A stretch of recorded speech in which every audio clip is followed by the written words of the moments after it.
আসসালামাইকুম, আবারও হাজির হয়ে গেলাম একটি নতুন ভিডিও নিয়ে।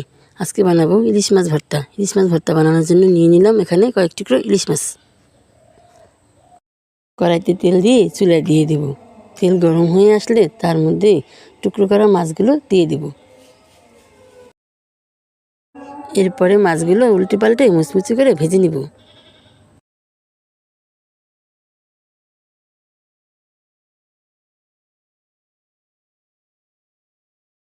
মাছগুলো ভাজা হয়ে গেছে, এখন উঠিয়ে নিব।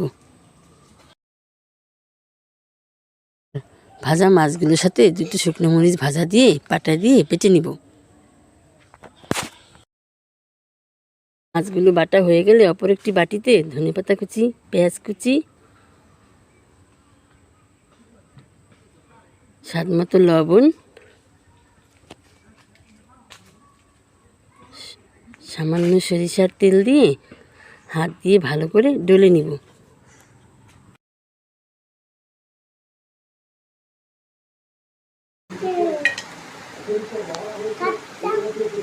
এবার বাটা মাছগুলো দিয়ে হাত দিয়ে ভালোভাবে মিশিয়ে নিলেই ব্যাস রেডি ইলিশ মাছের ভর্তা।